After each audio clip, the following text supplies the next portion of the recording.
live and in Technicolor. Is this still Technicolor? I think they're still a thing, aren't they? You're going to get me distracted so quickly. Squirrel. I saw a thing on the internet, on Reddit today, about the first color photographs taken by a Russian. And the way he did it, you'll find this interesting, is he would take 3 pictures at the exact same time, and he would use a red, green, and a blue. Like filters. Filter on each one. And then he had his own projection system that had a red, green, and blue, and he would project them that way. And when you could project them in the exact same spot, you get a full color photograph. That's awesome. And it blew me away because he was taking full color photographs throughout Russia. And there was like large steel structures, bridges, like span bridges, like the Brooklyn Bridge. And I'm like, wait a minute, we didn't have color photography before we had that, and we didn't. Color photography wasn't popular to the public until the 1970s. 1950s was when it really became a thing that you could do. Really? That's too late. That's crazy. How is it that it took that long? I don't know. But I don't know anything about photography. So. I don't either. That'd be a good Seth question. We need to have Seth on here. We do. Yeah. So let's get started. We have a fun topic today. We're going to talk about concealed carry and everything that encompasses concealed carry. Wow. Okay. Yeah, that's a fun topic. Sure. I asked the interwebs what they wanted us to talk about, and we got a lot of topics. And one of the most common topics that people asked about was literally they just said concealed carry. And there's so many things to talk about. Yeah, right. We have already we discussed in one of the previous episodes about how to choose a firearm. We didn't go dive into the depths about concealed carry. No. And it's a good topic. Yeah. So I want to talk about that today. Before I do, I realize I need to actually ask our listeners a couple favors. If you're watching on YouTube, I need you to subscribe to our channel. I know we're seeing the views, we're seeing the listening and the downloads of the podcast. I need you to subscribe to our podcast. It's available. If you're watching this, then you might not know it's available on all your favorite podcast apps, whether that be Apple, Spotify, Google, Amazon Music, all of those things. Also, we post all of these videos. If you want to watch Dave and I's extremely handsome faces, then you can watch on YouTube, and both of those are going to be under the same name, The Crossed Rifles. And what we need subscribers. Dave and I were talking today about some of the goals we have for this. And we know we're getting a lot of local listeners, and that's perfectly fine. But we would like to reach a larger audience. And the only way we're going to do that is if you subscribe. The algorithms that those companies use will push this podcast out to a few more people when they search terms. Sure. And also share us on social media. Go to the YouTube page, subscribe, like the video, all those things you hear. And it always annoyed me, right? I'm that guy now. You're that guy now. It always annoyed me at the beginning of a video. Make sure to like and subscribe and hit that bell. Yeah, hit the bell. Hit the bell, because then you get the notifications that we've put out a new video. Yeah. But no, that helps the algorithm. That helps us. One of our goals, our first major milestone, we need to hit 100 subscribers. We're actually... we're going to push for 1,000 subscribers on YouTube. That helps us monetize a few things, do some a little bit better content. So cool. Yeah, like and subscribe, do all of the things, and then share it on social media. Copy the link off of YouTube, share it on Facebook and all of the other those things medias. I'm old. So I only have Facebook. We're old. Yeah, you're slightly older. So if I'm old, we are old. A decade. I only have Facebook. I have Facebook and rarely use it. I know you don't ever get on. I don't. No. I do because of the business. Sure. Not a whole lot personal side, but on the business side, I'm on quite a bit. I don't have the tweets. We have Instagram. The shop has Instagram. The only time I've ever been on Instagram is to post videos or pictures of our Cerakote jobs. Yeah, right. Because that's one of the major things we do here is all the fancy Cerakote jobs. So yeah, go like all of our socials and things and stuff. So let's talk about concealed carry. And now that that's over. All right. Where do we start? When I'm brand new to concealed carry, where do I start?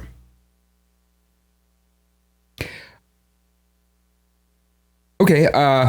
What's your firearms experience? Yeah, I've shot some guns. Yeah, I think you shot pistols?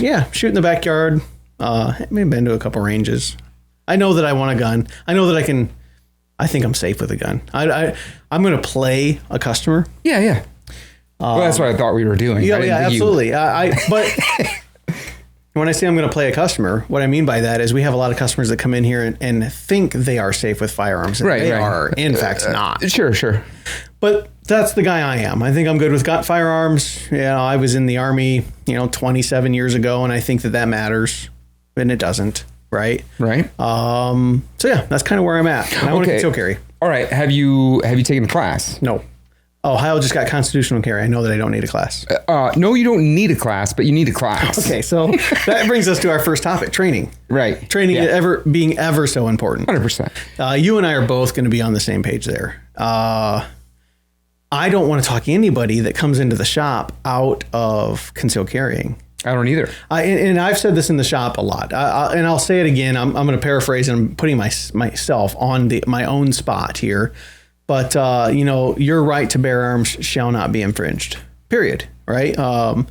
It doesn't say your right to bear arms shall not be infringed as long as you pay an instructor $100, go down to the sheriff's department, submit your fingerprints, pay $70 and carry this piece of plastic around. 100%.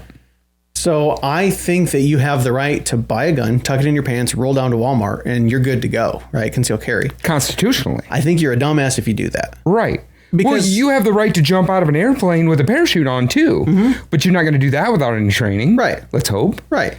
So now, whatever that training might be, that could be self-training. Could be. I mean, it really could be. Yeah. I self-taught myself a lot of things. Now, that was after legitimately shooting top-level competition in the Army, pistol, rifle, and long range. Sure.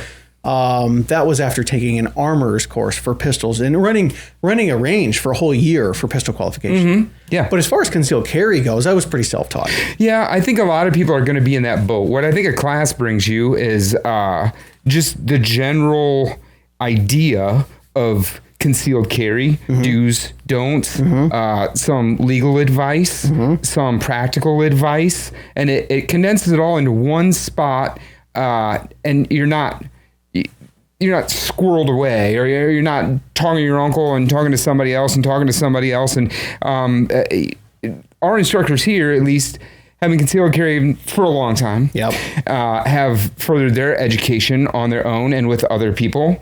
And just bringing that knowledge to you will, A, make you more proficient, B, make you safer, and C, help you understand now and get through your head what you can, can't, and should and shouldn't do, so you don't have to make up those decisions on the spot.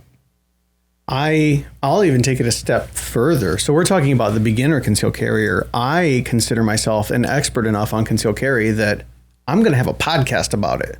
Right? Yeah, sure. I'm going to be the one, and not only, so I'm an instructor.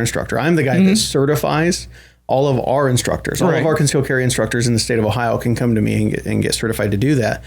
So I have that level of knowledge, and I still take training. Yeah, I still go to courses. So if I need to be doing that, it's probably doubly or triply more important for that novice. We won't say beginner. No. We won't say they don't know anything about guns.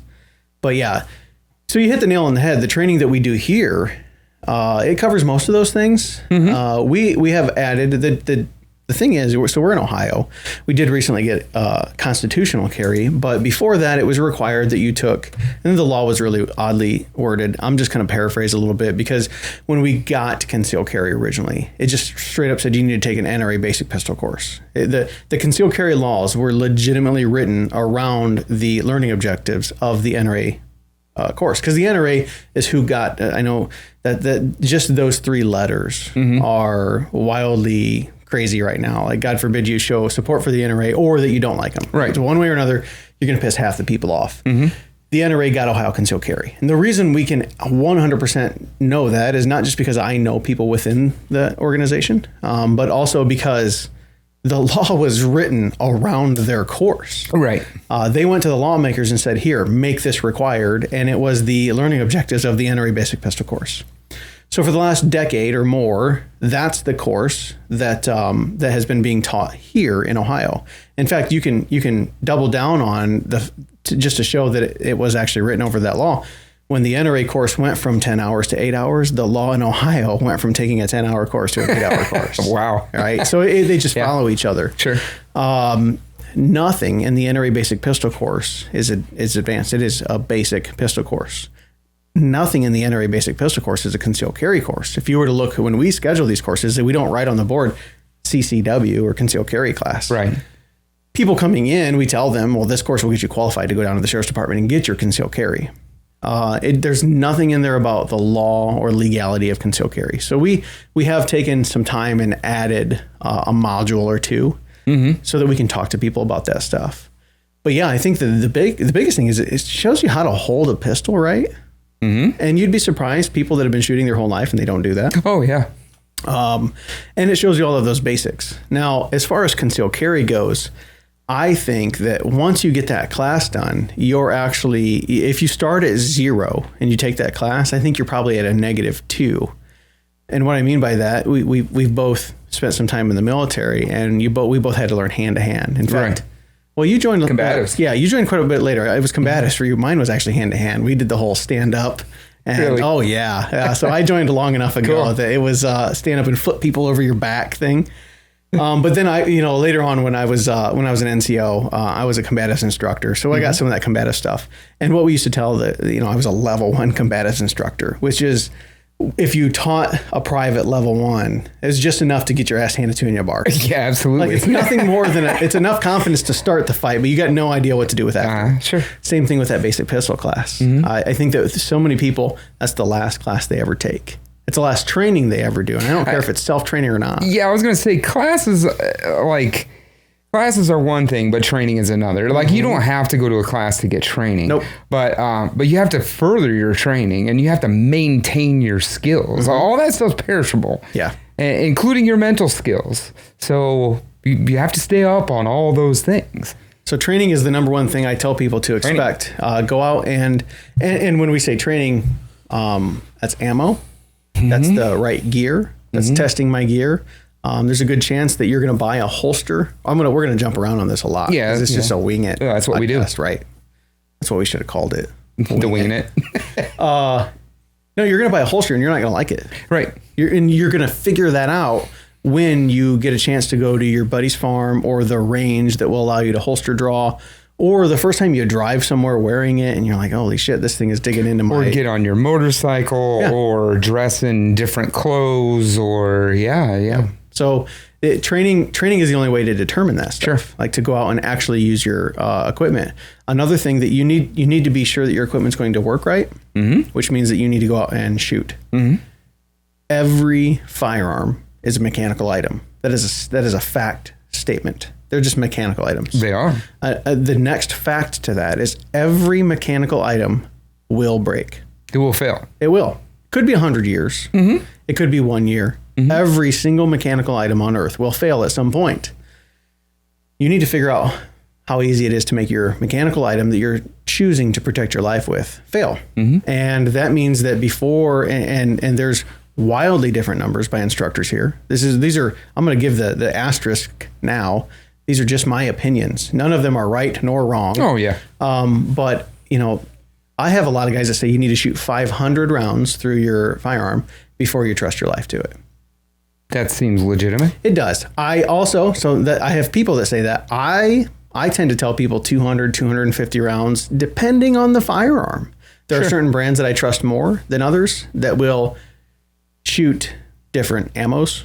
And what I mean by that is cheap target ammo. Maybe it's steel case. Maybe it's aluminum case. There are guns that'll eat anything, and there are guns that are a little persnickety. So if that's a thing that you're going to train with, you need to go find that out. You also need to train with the ammo that you're going to carry. Yeah. Yeah, you need to, because there's a big difference between a hard one between Plinken rounds and between Hornady critical defense. Yeah, there's a big difference there. That your gun might not like that, right? So you need to. We're going to talk about defensive ammo, but you need to actually train with your defensive ammo. You need to put a couple magazines after your gun's broken in and worn in. Make sure it'll eat it. Some of those rounds in some pistols, they're the shape of the round or whatever. They don't like to eat it, and you also need to get used to it yourself. The maybe increased recoil. Whatever. Almost guaranteed to be an increased recoil. Yeah, and that's hard to convince people to do for the cost alone. Sure. The average self-defense round in this store is around $1 a piece. And I'm telling you, you need to shoot at least a couple magazines. And if you're carrying a 17-round magazine, it's $50. Yeah. Let's just call it $50 just to enter into trusting that gun. So yeah, training, go out, shoot all of the practice ammo, shoot your defense ammo, use your gear. Standing, I'll tell you this, you and I can both attest to this. Have you ever been in a gunfight where they just stood still flat facing you out in the street? No.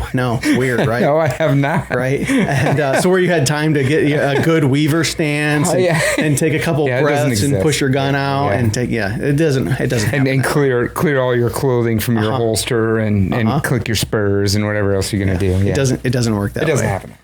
So you need to go out, in the Army, we call it train as we fight. Right. We think that we're going to be, somebody's going to accost me at Walmart at 10 p.m. and try to stuff me in their free candy van. Then I need to train like somebody's trying to stuff me in the free candy van. Right. So that's something, training is so important. You can seek training out at your local gun shops a lot of times. Even if it's a fuddy-duddy gun shop, they'll have somebody in there that knows a little bit more than you probably and maybe interested in teaching, or they're an instructor. You can, I'll give the NRA Instructor Corps a plug, even though I think a lot of their stuff's outdated because I am a training counselor.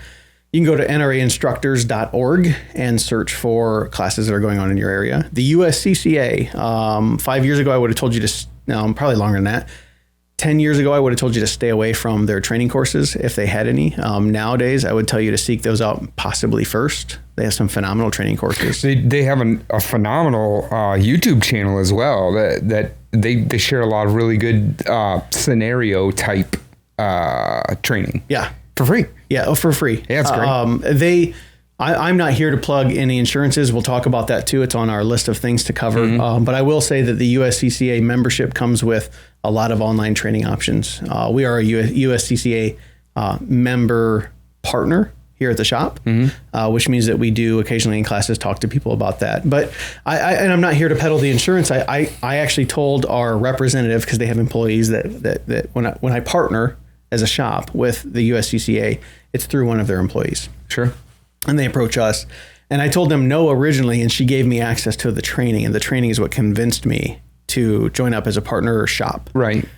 Insurance, again, I'll give my opinion on that here probably later on in this episode right now. But their online training is second to none. It really is. YouTube in general. You don't have to go hire somebody at a local shop. You don't have to find an instructor through nrainstructors.org. You can go to YouTube and watch Grand Thumb, right? You can go to YouTube and watch us now, I guess. Did I just put us in the same category as Grand Thumb? Neither one of us is Flannel Daddy. No. Channels like Active Self-Protection. There's a lot of channels out there that show real world defensive use scenarios. Yep. And that's good information to have. And they break things down really well. So you have goals in your training. Like, they'll break down a video, and say if this dude had a 1.5 second draw to fire time, this window of opportunity would have allowed him to fight back, and it puts a lot of things in perspective because it's real gunfights. Yep. It's not. You typically watching somebody die or get shot on that video. Yes, absolutely. I'm okay with that because there's a lot of value to watching real there is, stuff. because it's the real thing. It's real bad guys. It's real stupid guys and smart guys, and they run through a lot of scenarios and carjackings and muggings and all kinds of stuff. And it's just good information to have. Base your training on on reality that way. You can get a good idea of what you need to know. Yep. Training can encompass so many things. Sure. But I think that, yes, going into concealed carrying with the mindset of I'm not going to just buy this firearm and then never do a thing with it again other than tuck it in my pants. It's an ongoing thing. Yeah. So that's important. We get a lot of people in here that have never taken a bit of training in their life. We get when Ohio passed the law that you didn't have to take training if you were a veteran. Yeah, right. When I got my concealed carry, I actually used my DD-214, my veteran status, to get. You could not at the time unless you had something in your training file that was pistol related. So you either had to be qualified with a pistol, or in my case, I showed where I had shot competition and I ran a range. I was an NCOIC of a pistol range. And I had to take that in and prove it to somebody, and it's all subjective. And and then at some point, Ohio made the law where if you're just a veteran, you got a concealed carry permit. I agree with, again, because I didn't think the concealed carry permitting process was constitutional anyway. Right. But we had a lot of guys come in. The last time they had touched a pistol was 1971 in Vietnam. And they used that DD-214 to justify getting concealed carry. Right. And again, as much as I agree with their rights to do so, we also know that they just bought a gun in here, shoved it in their pocket, and walked out. And then never went and practiced with it. Right. And now they're a concealed carrier. As much as half the time, I'm probably okay with those guys. I know those guys, and they probably know what they're doing. Sure. The other half, it's terrifying. Yeah. Right. How do you prevent somebody from being a dumbass while concealed carrying? You've seen them. You've seen them at Walmart. Yeah. You've seen them at Applebee's. I'm going to say all the big brand names because that's where you go to see these people, maybe not wearing clothing that fits properly, probably have an Uncle Mike's holster. I'm totally calling everybody out that has an Uncle Mike's holster, and I'm okay with it. First holster I ever carried in was small of the back Uncle Mike's holster, by the way. Oh, terrible choice. 2004 was when I started my concealed carry thing. I didn't conceal carry regularly like I do now, but 2004 is I bought a XD 40 tactical. Now the tactical had a 5-inch barrel. Yeah. It was badass. Yeah. 40 was all the rage. Yeah. Yeah. And it had a long slide, long barrel, and I carried it in small of the back in an Uncle Mike's holster that I bought at Walmart and did not fit this gun. It was just a pouch that I would tuck in my back and put that in. It's better than in the waistband of your sweatpants. That's true. It is. But just quick note, I always disagree with small of the back carry, just because if you fall down and go boom, it can rupture your spine. Wait a minute. So you're telling me out of the two guys on this podcast, the one that has a legitimately torn up back can't stand for more than 40 minutes at a time without... It's going to warn people. Yeah, the guy that said had back surgery and neck surgery and been blown up and your back's all jacked up is going to be the one that says, don't screw your back up. Hey, don't screw your back up. Yeah. Yeah. And it's a real thing that happens to people. It's a chunk of metal or hard polymer right against your vertebrae. And you don't even have to fall that far. Nope. It can be life changing. Absolutely. Yeah. Yeah. So I don't recommend small of the back anymore either. And it's very difficult to get in a vehicle. Like but and again, remember all of my firearms experience, I was self-taught for concealed carry and in the movies. Yeah, sure. And I say that jokingly, I'm smiling. You might be able to hear it, but you can definitely see the smile. That's how a lot of people learn what they know about guns. It is. And it's wildly wrong information. 99.9% of the time. Yeah. So I got into 2004 XD40 small of the back. And that's where I would say seek the help of an expert. Sure. Whether they be a self-proclaimed expert. I got a lot of people, my Uncle Bill taught me. And Uncle Bill didn't know shit. But hey, Uncle Bill probably knew more than the next uncle, right? Yeah. And so seek and ask opinions of people that conceal carry. So that gets me on another topic.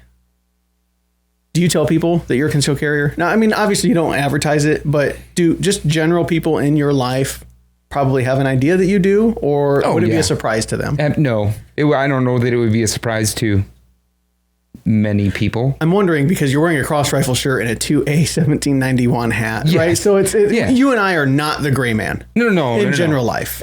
And this is a whole other podcast, but I don't want to be the gray man. I want to look like the guy that'll kill you. I want, if somebody's going to walk into a gas station, I want him worried about me because I'd rather him fight me than anybody else that's in the gas station. Yeah. Unless you or Greg or, unless somebody else like that is in there. Sure. But yeah, I want him to come after me, dude. Gray man theory, for those that don't understand what we're talking about, gray man theory says don't look like you're the guy that carries a gun. Don't be the tactical pants wearing, which both Dave and I have, tactical boots, right? Rifles on your shirts, right? 2A hats. I don't put Glock stickers or stickers.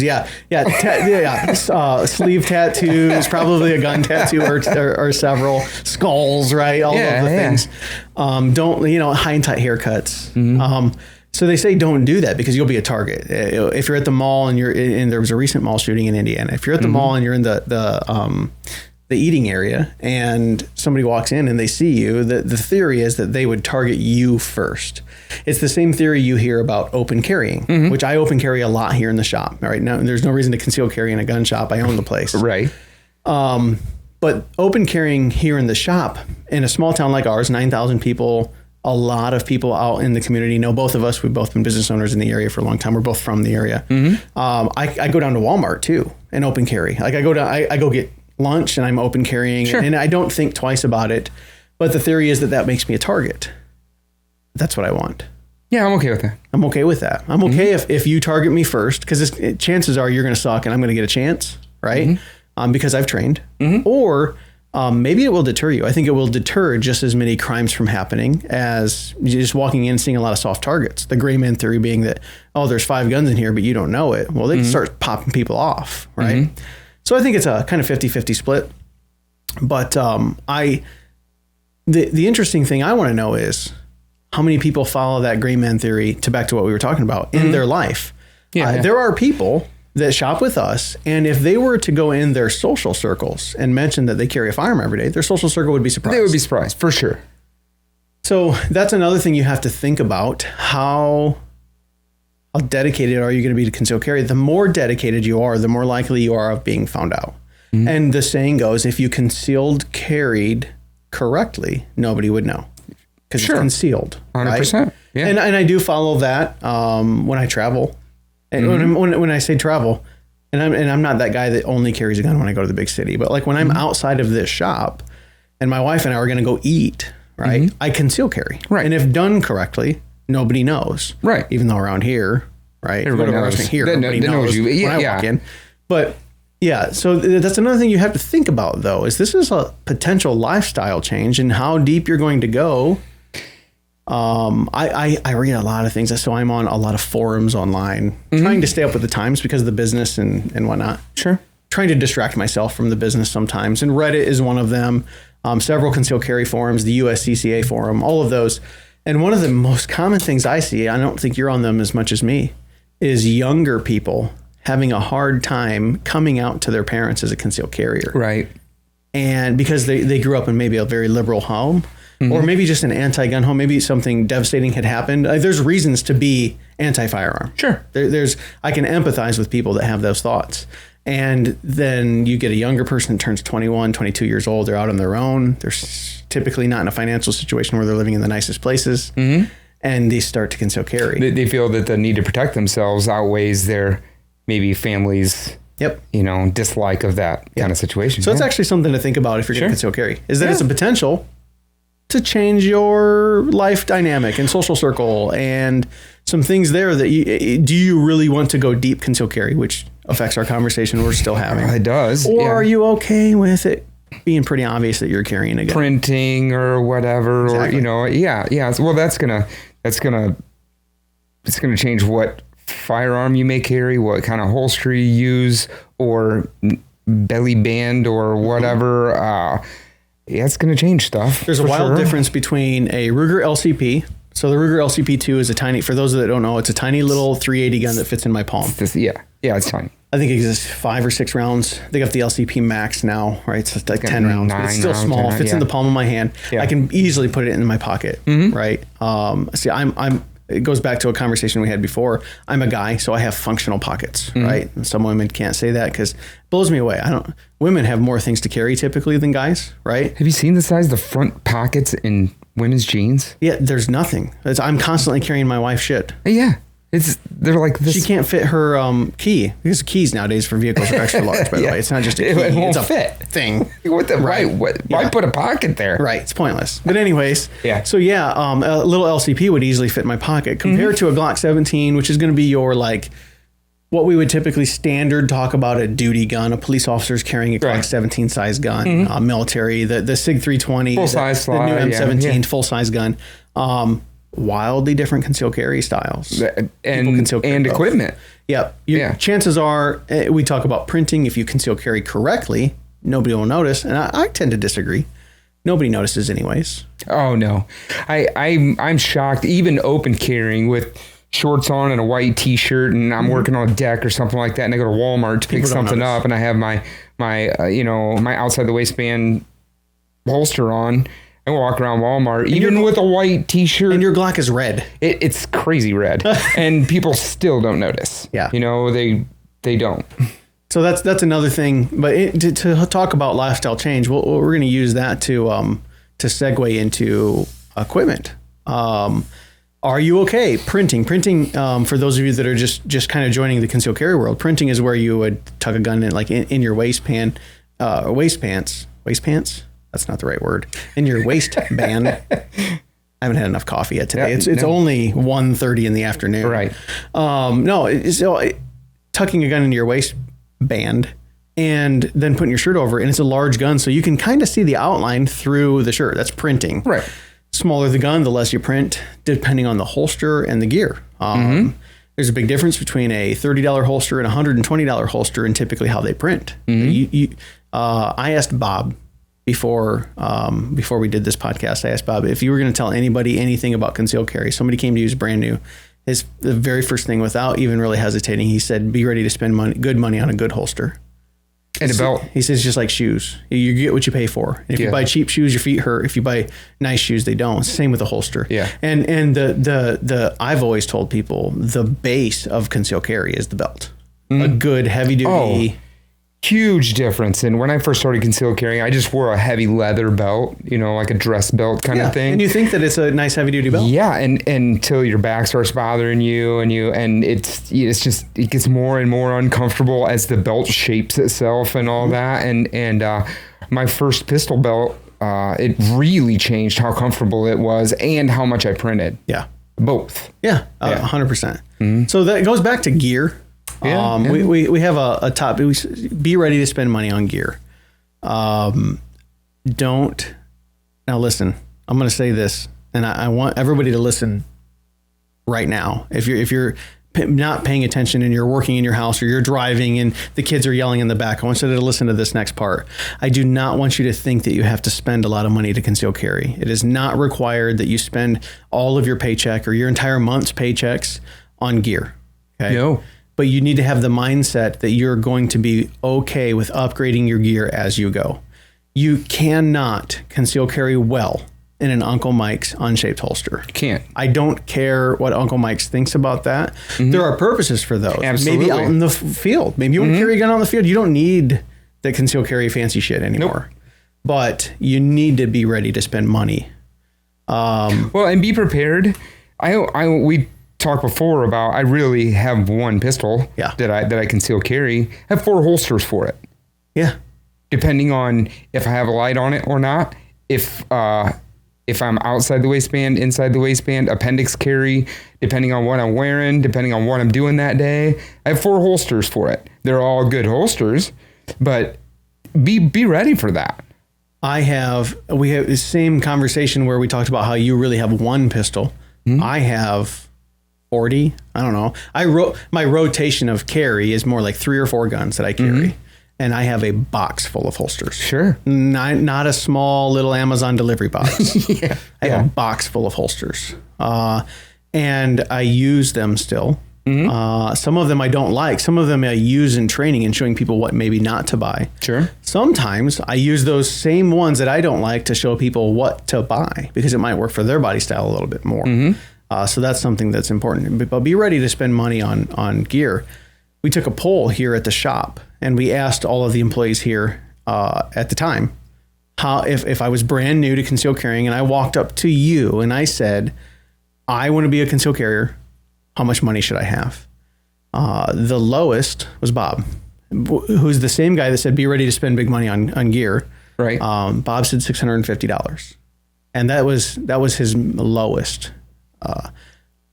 Bob's a Glock guy, so in his mind, he thought a Glock, a good holster, right? Like a smaller $450 Glock, a good holster, and 2 boxes of ammo. That's where I was at. Yep. Mine was 700. Yep. So you were next in line at 700. Mm-hmm.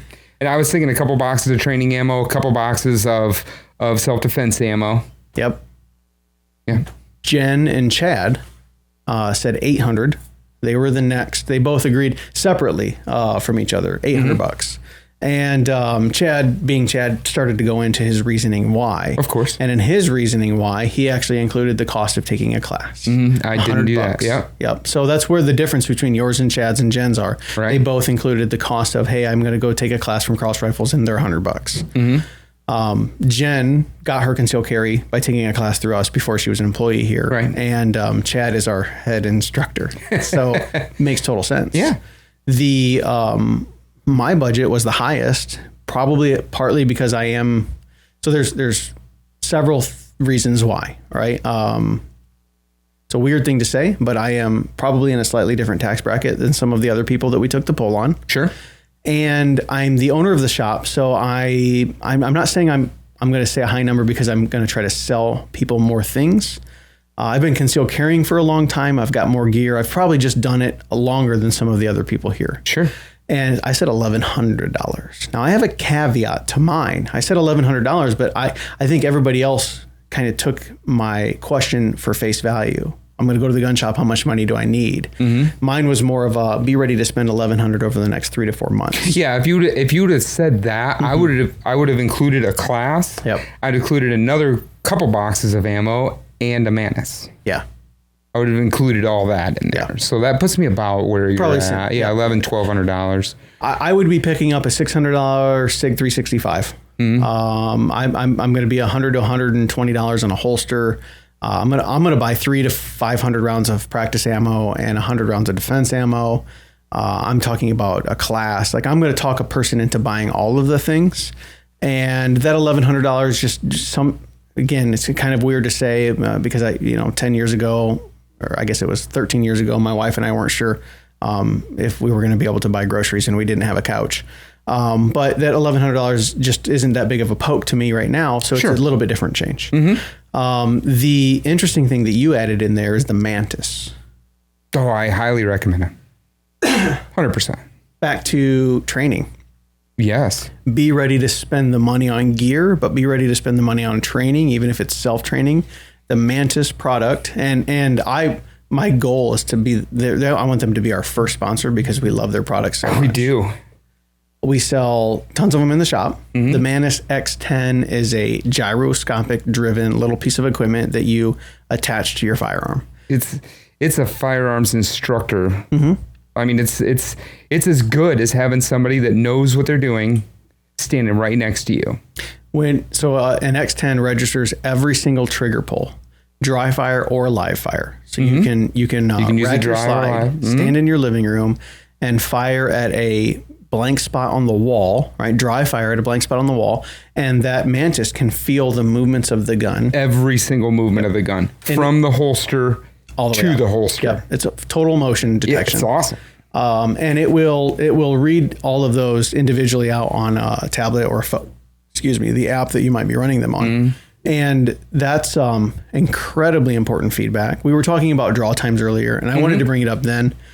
This is a great segue. I do draw practice, typically dry firing. It's cheaper that way. I can do it at home. I don't have to go to the range. We're building a range here and we don't have it yet. So until I own a range in my building, I dry fire a lot at home and here at the shop. And the X10, because there's an X3, an X5, and an X10, I think. The X10 is the one that you can attach to the bottom of the pistol on a mag plate, and it will feel not only your draw, it'll show you your draw stroke, and it'll feel the dry fire when you depress the trigger, and it'll tell you your times. And those split times are incredibly important. They are. If you can go from 3 seconds from holster to shot to 1.2 seconds from holster to shot, that's huge. You will win your next gunfight. That's huge. That's a pretty. Well, I don't know about it. Will put you in an advantageous position. Sure. 100%. Yep. So some things there that you don't have to go seek training. The Mantis product, We should, you know what, we'll put a link to their website on the YouTube video, at least for this podcast. Okay. And, you know, you can come up here if you're a local listener, but we have demo units. But anyways, what were we talking about? We were talking about gear and money spent. Money spent. So the caveat to mine, that $1,100 was, I'm not going to buy a Taurus pistol. Right. And it's $400 cheaper than the SIG I had in mind. It is. Yeah. And I am A-okay selling you that Taurus pistol and 100%. Trusting your life to it. Yeah. So that's just me. Mm-hmm. So I want to make sure everybody understands they don't have to have all of that money. You don't. You can even buy a gun, then take the training a month later, then buy a holster. You don't have to go start today. You don't. You can work your way up to it. Absolutely. There are, again, 12, 13 years ago, my wife and I legitimately did not know how we were going to buy groceries that week. We had no food in the refrigerator, and we didn't have a couch to sit on. In fact, we found a picture recently of our very first apartment. We had folding yard chairs, and we were both sitting in one, watching the TV that was sitting on the ground. Right. So I understand having to maybe make it stretch for a little bit. Sure. So what about, so we talked about my first gun being an XD40. Uh-huh. What was your first caliber? 9mm. 9mm. Yep. Did you ever carry 40? Nope. No. So you know why I don't carry 40? Because I don't like to shoot it. It's too snappy. It's snappy. Yeah. Yeah. That's the reason the FBI stopped using it. And if I want to go, I'm a range dude. Like if I go to the range, I'm going to shoot a couple hundred rounds. Yep. You're going through 5 boxes of ammo. I am. I'm going to shoot a bunch of ammo and it gets uncomfortable. Mm-hmm. You know, shooting 40. I can shoot 9 all day. It doesn't bother me. Well, out of most pistols. Yeah. And here's the thing. Like I have to say this out loud because there are people that will listen to this and say, "Oh, 45 is God's caliber," right? And mm-hmm. there are people that are going to think, "Oh, Dave's a wuss because he can't shoot 40 cal." Other than Dave's back, Dave's a strong middle-aged guy with no hand strength issues. Oh, I can shoot a 40. I have no problem with that. Why would you want to? Yeah. I don't feel you don't need it. I don't feel the advantage. And I'm not arguing there is no advantage. There's mm-hmm. ballistics wise, yes. Yeah, it hits harder. It does, 100%. I don't need it to hit harder. Mm-hmm. A 9mm does the job I want it to do. And I'm comfortable with that. What's the lowest caliber you're comfortable with? Self-defense. Mm-hmm. Like concealed carry. Concealed carry. So I'm gonna say 380. You say 380. I'm gonna say 380. You want to hear the wild thing? What? I'm gonna say 22. I would argue anybody that come in here tried to buy a 22 for self-defense or concealed carry, I would argue with him that it's not big enough. Mm-hmm. And I'm going to state right now on this podcast that the smallest caliber I would recommend for self-defense is 22. And here's what I mean by that. Yeah, you're looking at me funny. Well, I've recommended it out here. I think you probably know where you're going. Yeah. I've recommended it. Sure. Because I'd rather you have a 22 than a sharp pointy stick. Yeah. Or a wiffle ball bat. 100%. And there are very few legitimate times, but there are legitimate times where a 22 is the only viable option. Mm-hmm. I'm gonna categorize. It's typically going to be elderly women. Typically. Now there mm-hmm. are other times we've had people in here that are missing parts of their hands. Right. And because of the low recoil, right, they're able to actually hold on to that gun while mm-hmm. firing it. Sure. Or because of the low recoil, it's not required to have as strong of a recoil spring so that they can rack the slide. They can rack the slide, yeah. We've recently the easy kind of took a little bit of that away, but I agree. I agree with what you're saying that that a tool you can use is way better than a tool you can't. I helped at a shop in Cleveland. We'll give him a shout out. Todd, friend of mine, he owns Cleveland Armory. My office at the time, I was the bigwig for ADT. I think we talked about mm-hmm. it. My office was about a block down the road, and I was making money hand over fist, and I didn't know what to do with it. I didn't have kids yet, so what did I do with it? Oh, I bought guns. You bought guns, right? Yeah. And I became good friends with Todd, and I was in his shop enough. It's kind of like what happens here. I was in there so much that when he got busy, I'd just walk around the other end of the counter, and I'd help people buy guns. I recommended a Heritage Rough Rider to a lady once. And I'm going to tell you right now, I can justify that recommendation. It was the correct justification for her. Sure. I've never done it since. I don't think I'll probably ever do it again because that's such a weird single action 22. Now I think we got our 22 mag. Yeah. That's why we went with the Rough Rider because it had the mag cylinder. Mag cylinder, yeah. But yeah, so there, I will say normally, if I didn't try to trick you on that question, 380 would also be my answer. 380 would be the one that I am personally the most comfortable carrying small caliber wise. I don't carry a 380.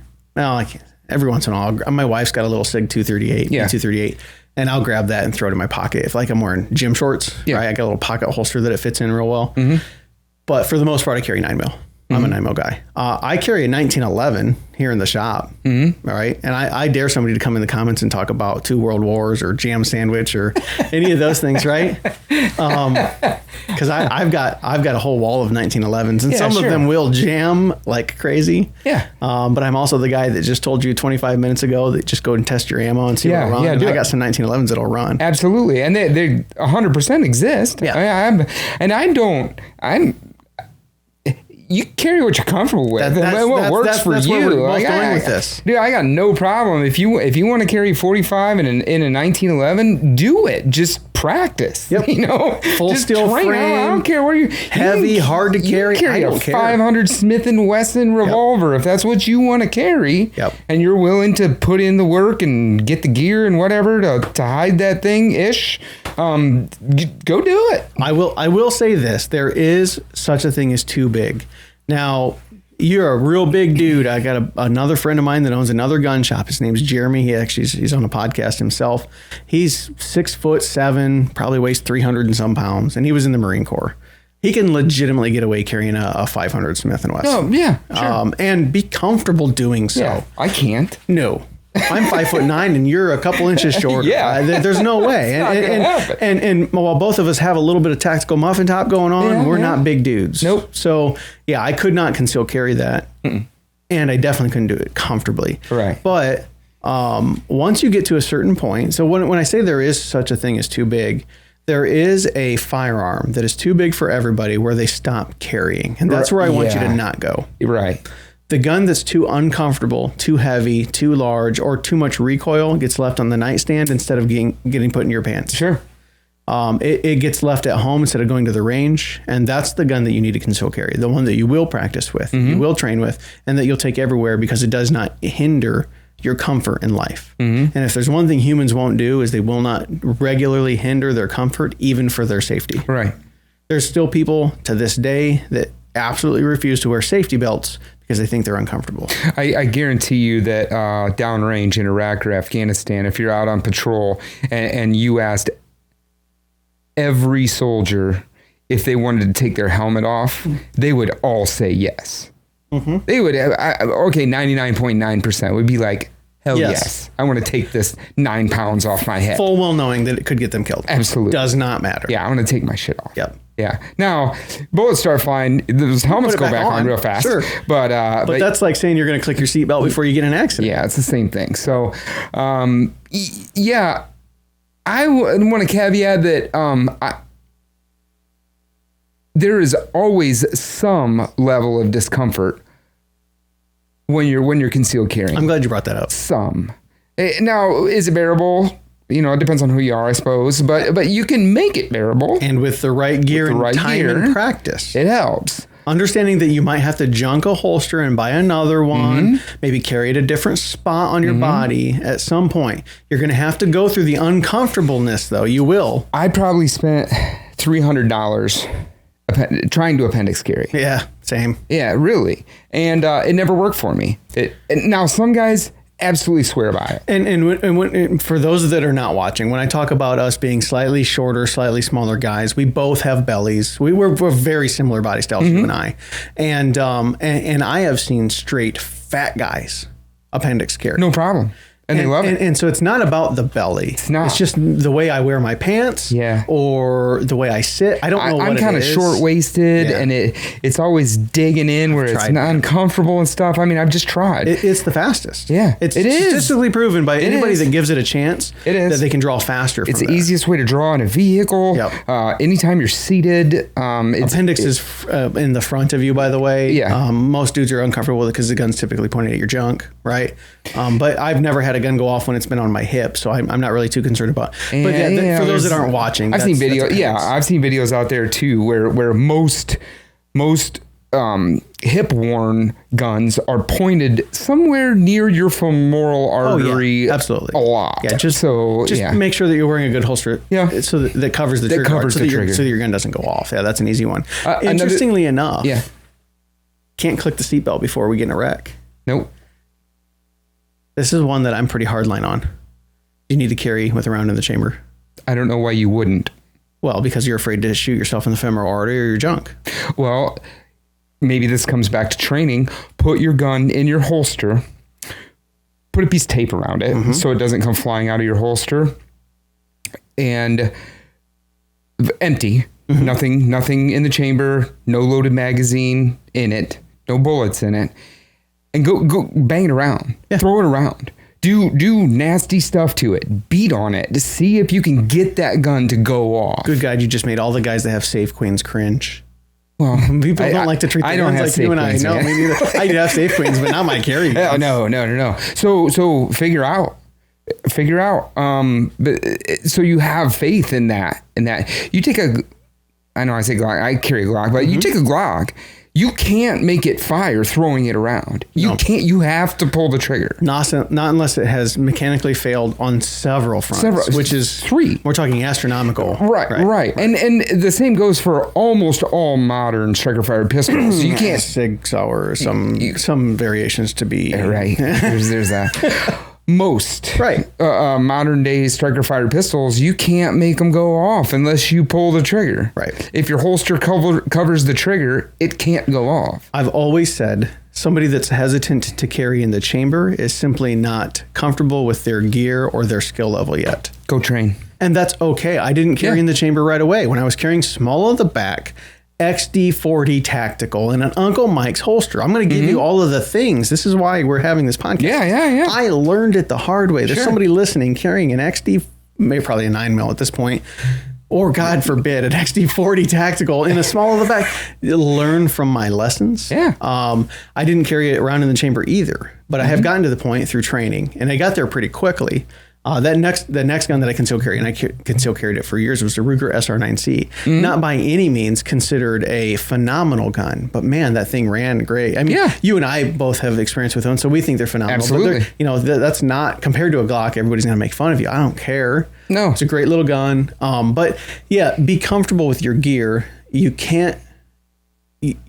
If the last thing you're going to do in life is rack your gun, maybe just do it at home before you put it in your pants. Yeah. Because if not, you're going to be at that gas station, somebody's going to have a gun pointed at you, and you're going to be trying to pull your gun and racking it all at the same time. Go watch a bunch of videos. Yeah. Go watch a bunch of videos of guys getting shot and guys getting mugged and all that. You can see them doing that. 2-3 seconds. I mean, what does it actually take? I don't know, because I rack my pistol before I put it just in my holster. Yeah, just all the time. But so I don't know what it would add to my draw stroke. I don't care. It doesn't matter. You're never going to do it. So there's no reason to test it. No. And when I say I'm so hardline on this, I'm going to say you don't have to start that way. Same as my caveat for the amount of money spent. Yeah. Understand that you can buy a gun and carry on an empty chamber, and with a goal to very quickly get comfortable carrying on a chamber or chambered round, because you can test it. You can put snap caps in. You can make the first one a snap cap, cock the gun, put rounds in the magazine. I've got something in my throat here. Let me take a drink of water. Snap cap's a great idea. You can load the magazine. You can carry that around all day, and then just check if the hammer has dropped or the striker has dropped at the end of the day. And you do that enough, eventually you're going to be comfortable enough understanding that it's not dropping on its own. We talk about maybe test your gear. When we say gear, holsters and guns. I'm the guy that here locally, I kind of got a reputation for being crazy, because when I was teaching all of the classes through Cross Rifles myself, I would go to the range. And we shoot on an outdoor range that's like heavy rock. It's like a heavy driveway rock, and mud and dirt and just crazy berms and weeds. And I would take my carry Glock, the one that I would have on 3 days earlier when they came in to book the class. I'd be walking around the shop, and I take it to that range, and I'll take it out of the holster. I'll make sure it's unloaded, and I chuck it 30 feet in the air. Yeah. and let it hit the rocks. Don't care. And I do that to show people, hey, first off, it's not going to go off. Second, like, stop babying these things, right? It's just a tool. And I don't baby my hammer. I got a framing hammer at home that looks like total ass. And the benefit I have is I own a gun shop that Cerakotes and does all that other stuff. So after every 3-4 months, I can just make my gun look good again. But I've painted it a couple times. Right. It's in the booth right now to get painted. Yeah, because it was starting to get a little rough. But no, I mean, it is something to understand is go test your gear. Yeah. So. And when you buy a holster, make sure that it is secure by a loop. And I mean, the holster itself is secure. Oh, yes. So you don't draw your gun and your holster at the same time. That's the Uncle Mike's problem. Yeah, that's incredibly important that the holster stays secure. It had a little plastic clip on them, the one I was using, but the plastic was so thin. Yeah, the whole thing you could just rip it out. Yeah. Whereas nowadays, I actually loop. I have a hard loop that loops through my belt, and I keep it in place with another belt loop, and then I've got a couple concealed that's pretty heavy duty Kydex, but it's also got real heavy duty plastic clips that come out and go around the belt. Yeah. And hell, I can't even get the damn thing off half the time without finagling and undoing my pants and all kinds of stuff. So that's what you want. Also, retention holsters. Yes. Make something that. Even if it's your belt retentioning, something needs to be holding that gun in the holster from coming out unless you intentionally mean it to come out. And that's, again, the problem with some of these unshaped crazy holsters you can buy at Walmart. It fits 27 different models. Any model, it's a large holster. So does a 5-gallon bucket. Right. Doesn't mean that I'm going to be carrying diesel around in it regularly. Right. So there's just, lights and lasers. Do you conceal carry with a light? Sometimes. Yeah. I don't. Sometimes. I don't have any problem with it. It's the first thing I would probably recommend. If you're going to add, I wanted to bring up lights and lasers specifically because I don't like lasers. I think the first thing, if you're going to add something to almost any weapon that you're going to protect yourself with, the first thing to add is a flashlight to any of them. Flashlights over optics? Yeah. You carry with an optic most of the time, right? Sometimes. Yeah. I'm 50%. Yeah. Okay. Maybe. I don't. I'm turning into my dad, right? I don't need your newfangled shit. I see reasons for both of them. In my home defense guns, we've talked about this, have both. Right. But my concealed carry gun is just regular old. It's got night sights, which I don't put a whole lot of value into. It came that way. And that's it. Yeah.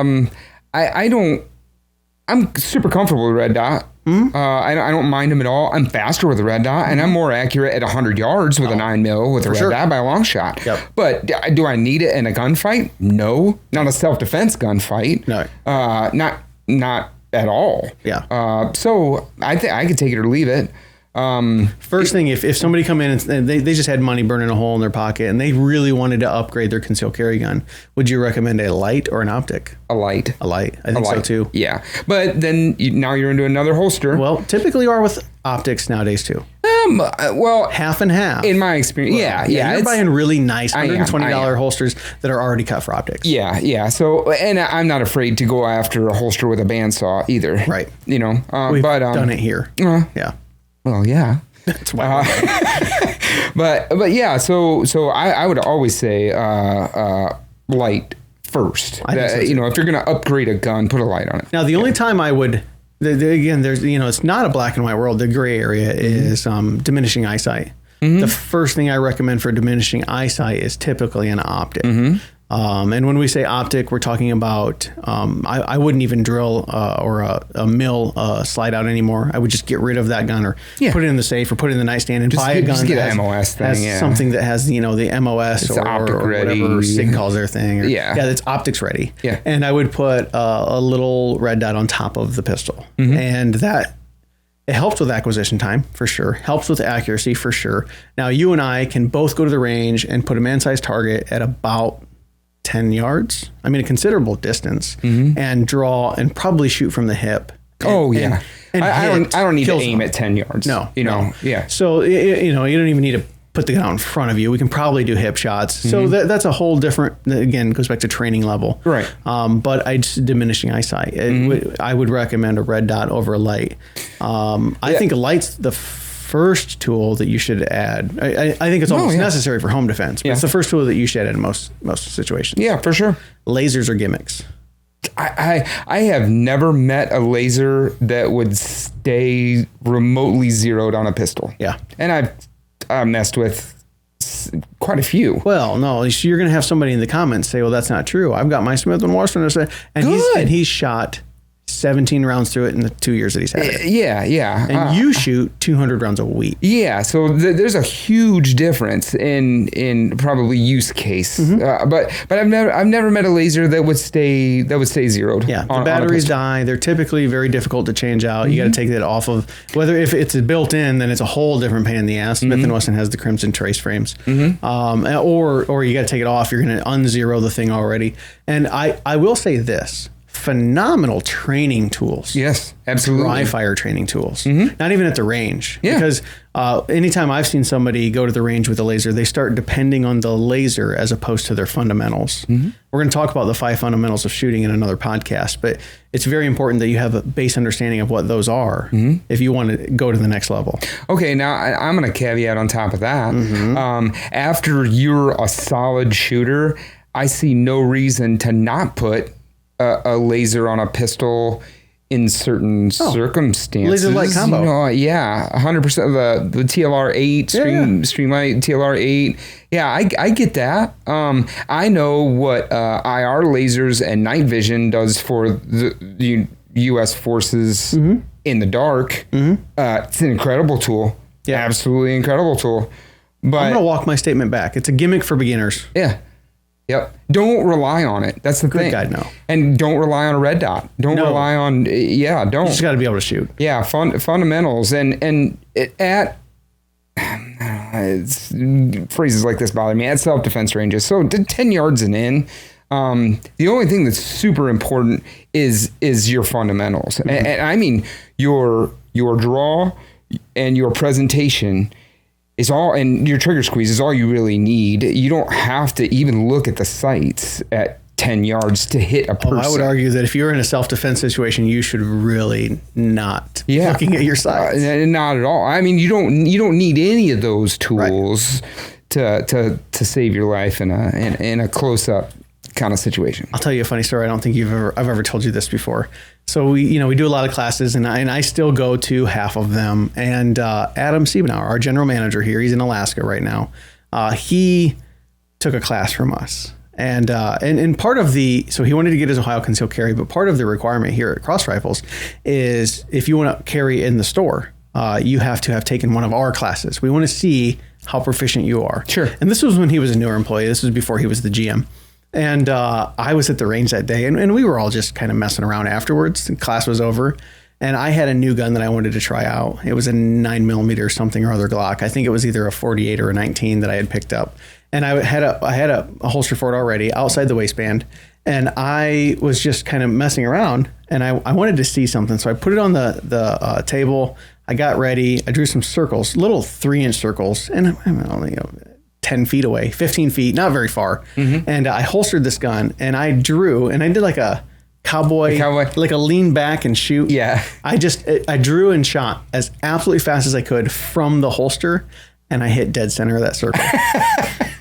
Adam was standing behind me. Now I seen him out of the corner of my eye, right? When I was getting ready to do this, and I was like, shit, I'm gonna look like a dumbass here. Just this is not a practical situation to try to shoot at a 4-inch circle with that, right? And I hit it dead center. And his reaction, I'll never forget. I'll be 80 years old on my deathbed telling somebody about this. He goes, "Oh my God, there's no way." And I didn't take another shot. No. Right? No. I just looked at him, smiled, put the gun down, and walked away. But you should be able to do something very similar to that on a man-sized target within decent distance with the gun up in front of your face. Oh yeah, absolutely. You don't got a cowboy draw. Right. But and we know why you didn't take a second shot, because you'd have missed the whole fucking target. There's no way I could do that again, right? All of the planets aligned at that specific moment. But yeah, so And, the reason I can every once in a while, 1 out of 127 shots actually make that happen is, again, because of point shooting and track practice. Yeah, absolutely. Absolutely. Right. I mean, you have a better shot at it than somebody who doesn't ever do anything like that. Yeah. Mm-hmm. Last topic I really want to touch on. So let's just kind of go through. This is not the last topic, but let's go through some things real quick. I'm going to be a concealed carrier. I need to seek advice from experts, and whether that be your local gun shop, many times it is not. Mm-hmm. Many times your local gun shop is manned or womaned. All right, I don't want to be sexist. Staffed. Many times your local gun shop is staffed by people with biased opinions. Sure. They are absolutely interested in having a Ford Chevy argument and telling you why their Chevy is better than your Ford and vice versa. And you need to buy a Glock and you need to buy a revolver. So be careful about the advice that you take. Right. But you should still go there and listen to what they have to say. Absolutely. And then seek the opinions of several other people. Even if you were to come to Cross Rifles, where I'm pretty confident you'd get the correct information up front, you should still probably talk to somebody, right? Sure. That you trust and get several opinions. From that point, we're going to use our critical thinking skills, which is difficult to find sometimes. And we need to find the right gun. We need to budget the right amount for gear. We need to make sure that we're out practicing several times a year. I would say at least once every 6 to 8 weeks minimum, shooting your gun. We shoot here a lot more often. Mm-hmm. There's the old saying, the house painter has a house that needs painted. The shoemaker has kids that need shoes. Well, the gun shop owner doesn't get to shoot that much, but I still go in my backyard every once in a while and playing some rounds. Sure. And I still have a lifetime membership at an outdoor range not far from me, right? So yeah, you need to make sure you're doing training every 6 to 8 weeks, or else you're probably going to get killed by your own gun, or at least in the engagement. Constantly be practicing and running different ammo through your gun, practice with defense ammo. Make sure to carry with defense ammo. That's something we did not talk about. Mm-hmm. We can talk about, and we've got a podcast we want to do ballistics on. We can talk about some of the differences, but very, very long story short, if you shoot somebody with a full metal jacket, a practice round, they're probably not going to smile at you. So if that's all you have, if that's all the budget you have, if you're not willing to do the $1,100 Luke Allen special budget, right? Mm-hmm. Then yeah, that's fine. But as soon as you get a chance, practice with defensive ammo, make sure that it runs through your gun. Sure. Defensive ammo is made to expand and transfer more energy. It's typically faster. So velocity equals energy. So typically you're going to get a little bit more transfer of energy. And if somebody is trying to take my children from me, I want to transfer all of the energies, right? So that's where we equate that. Sure. This next one, and then we'll let everybody be. Laws. Where do you learn about laws? Well, first you can go to laws, the actual laws, and that's state by state. Yep. Have you read the Ohio Revised Code as it concerns defense carry and concealed carry? Some of it. I've read all of it. Yeah. If you ever need to take a nap, it's a great reading material. Oh yeah, 100%. USCCA. Yep. What's the other one? Is it U.S. Law Shield? Yes, U.S. Law Shield.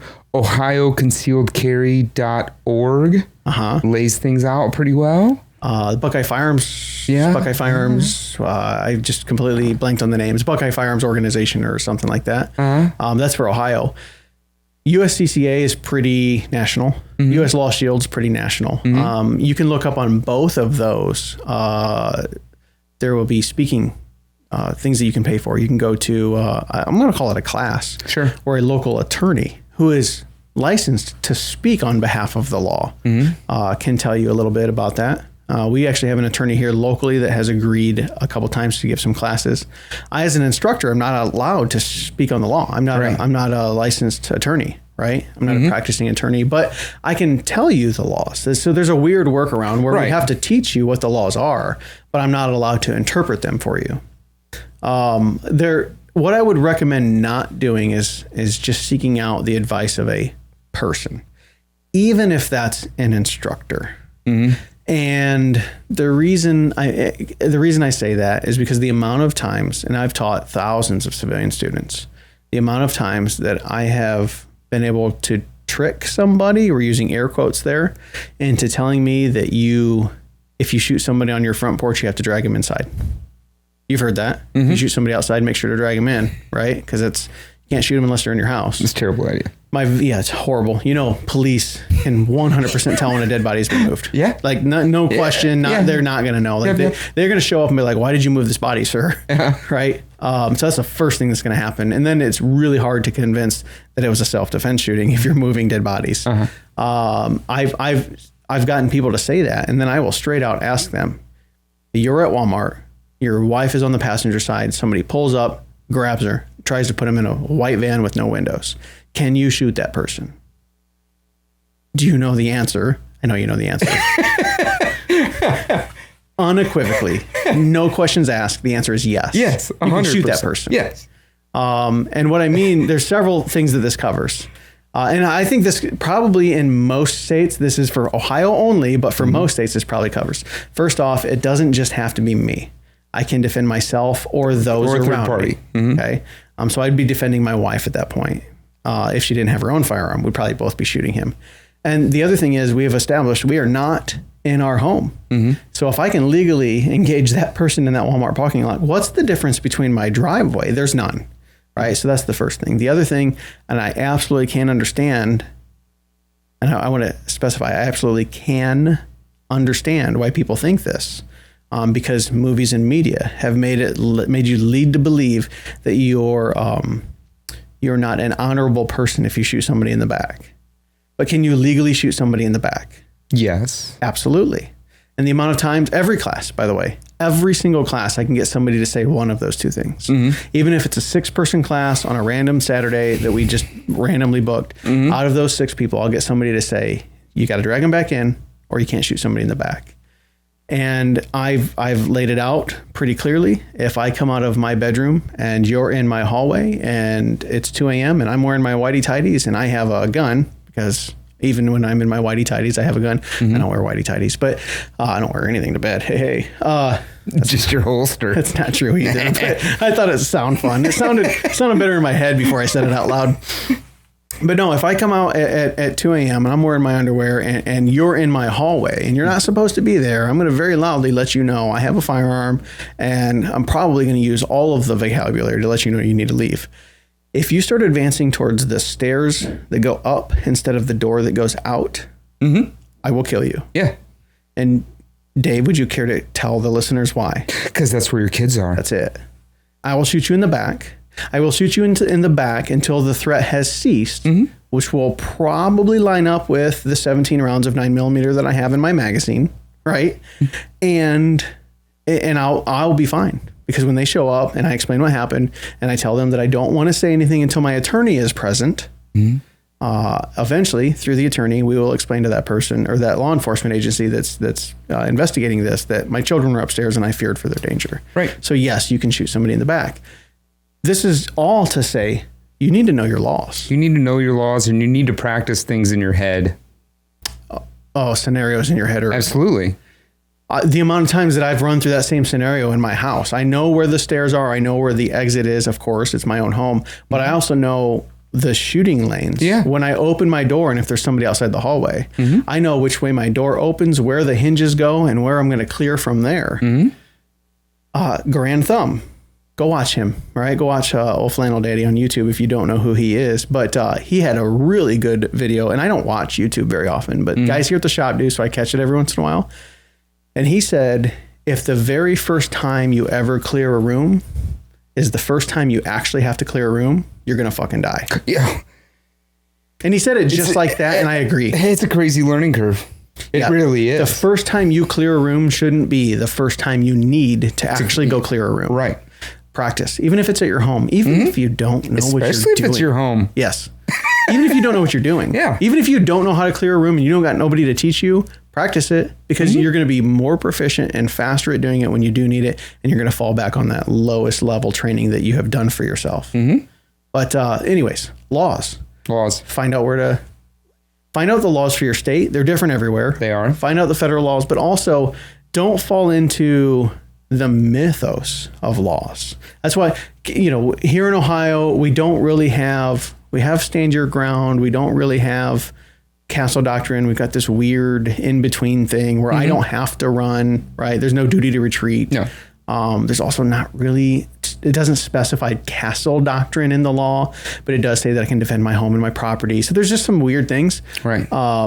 But don't fall into the mythos of just because you can defend your home, that doesn't mean that you can shoot anybody that has entered your home. Oh, no. We hear that all the time. If you come in the home, I can shoot you. No, you can't. That's not true. The big thing, and I think this goes for every state. Your life you have to believe that your life is in danger. Yep. Or you have to believe that someone else, the third party, that their life is in danger. Serious harm, bodily injury, or death. Yeah. You have to believe those things. Yep. To morally, ethically, legally pull the trigger. That has to be there. And if you as you can't much shoot somebody for stealing your TV. You can't. You can't. No. Now I don't even care if there is a castle doctrine state, they're in your house and that somehow makes it legal. I'm going to tell you right now, that's not moral or ethical. No, don't do it. Yeah. Give me your stuff. Yeah. It's TV, dude. Uh-huh. Right? Everybody's been down and out. Well, here's the deal. What's more expensive, a TV or your legal defense? Oh, yeah, 100%. Because every bullet has a lawyer attached to it. Yes. Every single one. Well, that's a great lead into maybe do look into some of the insurance. Oh, sure. I have used USCCI. I don't feel comfortable being that guy that peddles it everywhere. But right. I have an account. Yeah. Most of my instructors do. I think it's a good idea. Yeah. So anyways, that's a good place to go for your laws. I'm sure that we've completely timed out. I didn't time this one because I don't really care. I didn't either. I don't know, the camera's facing that way, so I don't know. Yeah. That's all I have. There's like 9 other things. Oh, I want to say this real quick. This will be a good one for anybody that listened to the end. Bob said that we have to tell everybody about the age money matrix. Okay. So Bob has this theory. We get these crusty old guys that come in here like 87 years old and they're walking with a cane. They got 1 foot in the grave. They're smoking 2 packs a day, like smoking while they're in here. Like, sir, can you put that out? Right. And Bob says, because his budget, he goes, unless they've hit the age money matrix. And Bob only gave us a $650 budget. But he goes, those guys, they can buy a High Point if they want. He says, because they're 87 years old. So if their equipment fails, they were going to die next month anyways. All we're doing is saving them a month of time, right? And in that same argument, the age money matrix, we get these 87-year-old crusty guys that come in and say, I want to buy my granddaughter a gun so she can protect herself off at college. And they say, can I get that Sky pistol over there for $132? And Bob will flat out tell them no. No. Your daughter's too young. Your granddaughter's too young. She's too important. You need to pony up some money. Stop being a cheap ass with your granddaughter's life. So Bob has in his own head, I don't know what it is.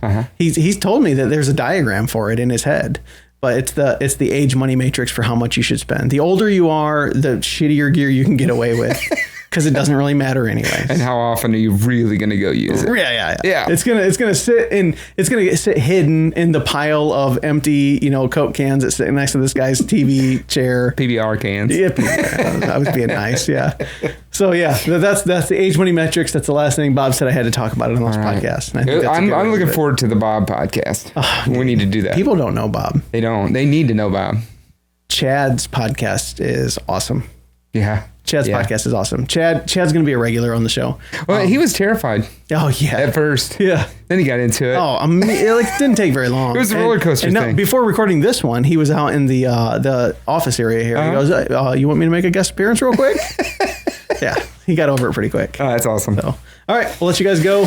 If you didn't at the beginning, this is a great time to stop, subscribe, and like, and ring that bell. Ring the bell. Check out the podcast. My daughter watches YouTube, so she's really good at doing. Make sure to like and subscribe and hit that. And she does the whole thing because that's how the kids talk, right? And they do they're really animated when they talk. But yeah, make sure to subscribe to our YouTube channel. It really helps push the algorithms out, and then make sure to subscribe on your favorite podcast app. All right, we'll leave you be. Peace out.